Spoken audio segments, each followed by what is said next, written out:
I am on a journey to create 100 videos. Of course. This is adorable. Hi.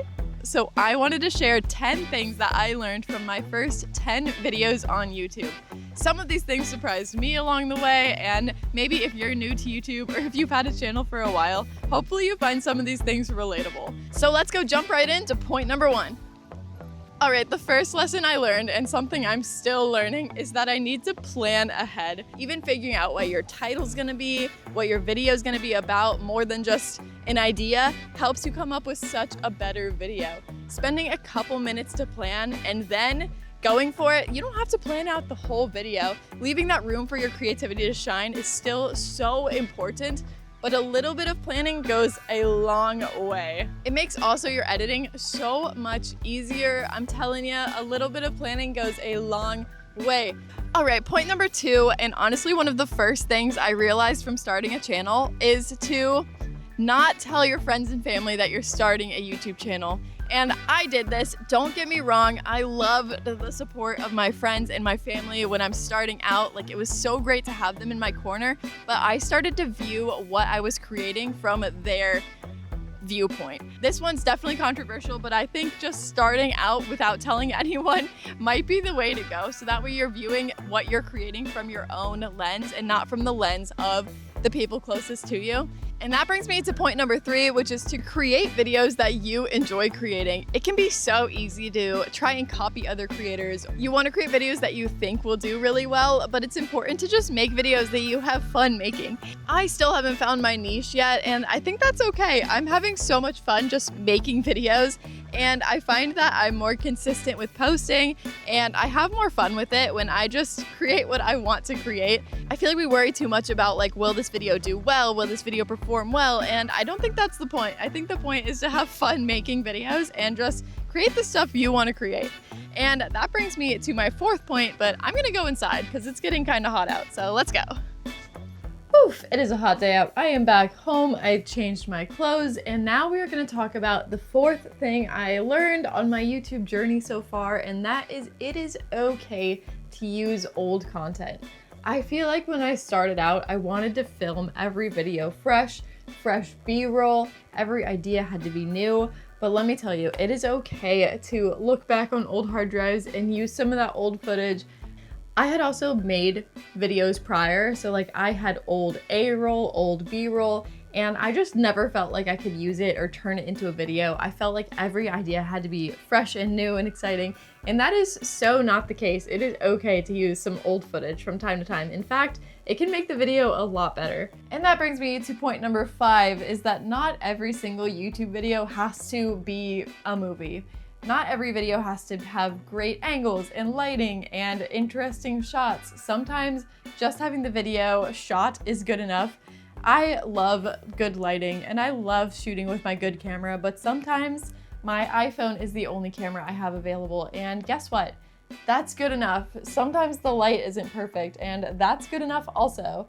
I have such a weird expectation on myself because I work in the film industry, but I don't even work in the camera or the lighting department, so I don't know why I have that expectation on myself. Maybe it's because I think other people have that expectation on me, but not every single video has to look like a movie, and not every shot is gonna be absolutely breathtaking, and that is okay. It's something I've had to learn along the way and something I'm still learning, but you know what? The more you film, the more you're gonna learn how to make your shots look better anyway, so just keep consistent. And I kind of talk about it a little bit more later in this video also, but don't scrutinize your old videos. It can be really easy to look back and be like, oh, I should have done that better. I shouldn't have even posted that video.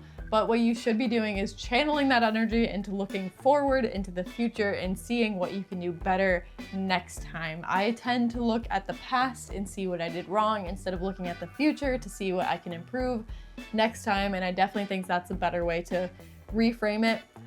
Not every video is gonna look like a movie, and that is okay. So let's go on to our next point.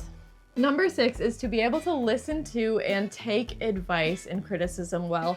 It can be kind of challenging, especially when you're starting out. You might think you have to figure out this YouTube thing alone, but you really don't. There's tons of people out there that are willing to help you and guide you.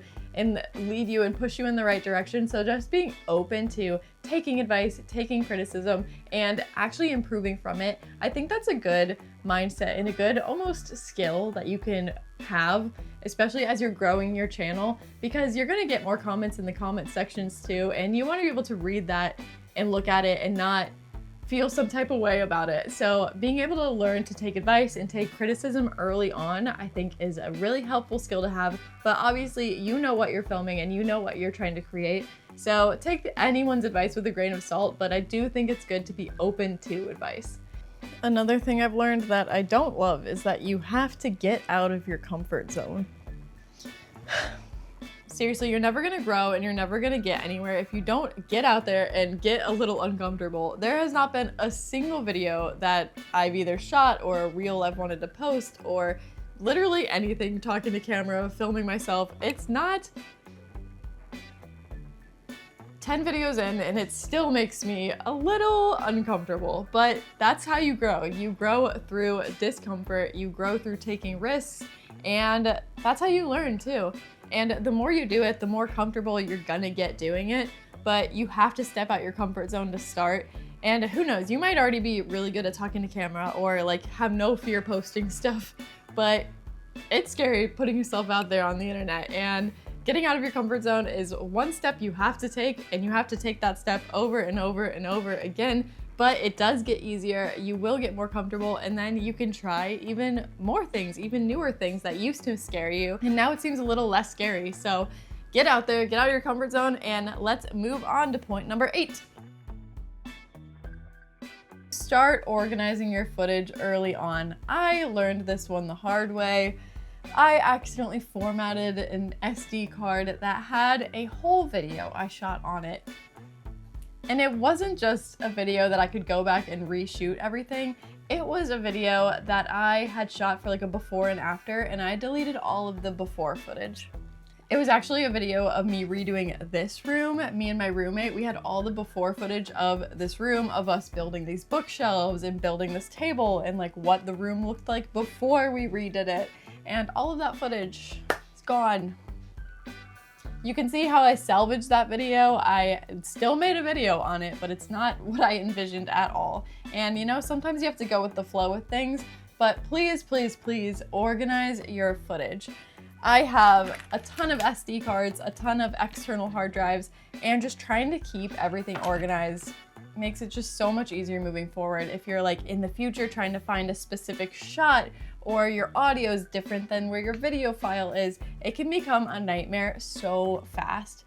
So highly encourage you, start off strong with some type of organization system while you're still early in the YouTube game, because it can be disastrous later down the road. The more disorganized you get, the worse it starts to get. So I still need to remind myself of this every day, because I still go out and I shoot and I'm like, I have an idea for a clip, and I'll shoot just that clip. And I need to put it where it belongs on my hard drive, and not just in any random spot, or not just leaving it on the SD card. So yeah, point number 8, organize your footage early. It will save you so much headaches in the future. And now let's move on to point number 9. We are almost done with this video. Point number 9 is you only fail if you give up. And that's kind of huge for me. It's kind of huge for anyone starting out, because I have not many videos out there. I'm not getting that many views, and it's easy to feel discouraged. But as long as you keep posting consistently and keep going, you will always succeed. I had to take a couple months off because I was working a really crazy job, and it was kind of discouraging. Like, I hadn't posted in a few months. I was feeling really bad, feeling really down. But the moment I had a chance, I went right back to filming videos and right back to posting content. I am on a 100 video journey, which is a big goal to accomplish, but I'm only gonna fail if I stop. So I want to stay consistent. I'm not gonna give up, and you shouldn't either. Don't look at the views you're getting and feel discouraged. You just have to keep going, keep posting content you love to create. And that brings me to number 10, the final point. There might actually be a bonus point after 10, so stay tuned. And finally, number 10 is to remember why you started. I love creating. I love to create. I have such a heart for creating videos and making content and just talking to you. And I really I don't know. I feel like for a while there, I started working in the TV and film industry full time, and I forgot to create among that. And I know it sounds like a creative job, like working in TV and film is still film, but I wanted to create videos that felt more my own. And I love inspiring others to create. I've had a couple people reach out to me and tell me that I inspired them to capture their trips more and capture their adventures more and just reminisce and not be afraid to post content. And that's really, I love that I'm inspiring other people to do that. Sometimes I get caught up in like, oh, my channel's not doing good, my videos aren't doing good, blah, blah, blah. But just trying to remember where you started or why you started is so important. Like, I started because I love this. I love creating videos. I love filming content. I love coming up with ideas for shots and editing and fun music and everything like that. So going back to your roots and remembering why you started is really something I've learned, something I'm still learning to this day, and I have to just keep going back to that mindset of why did I start this? And then once I remember all of the great things and all of the reasons why I love this, it's really easy to just keep going. And finally, my bonus thing I learned is to just don't use ChatGPT. Don't use AI to write your content. I'm not gonna lie, I was in a creative slump one day and I just couldn't write the script for something, and I went to ChatGPT. I used it. I made a video with that script. I watched it back and was so upset at myself for even trying to use it that I just deleted the whole video. Never posted it, that's for sure. Why would I post that? That is not good content. And you have a brain, you're creative, create, okay? I believe in you. Go out there and create some stuff. Don't be discouraged that you only have 10 videos out there and 100 subscribers, and go make the content you love. Go have fun with it. Remember why you started, stay organized, and I will see you next week's video. For video 11, we are officially over 10% of the way there with our 100 video goal. All right, you want to go back to your mom? Go get him. Go get him. So cute.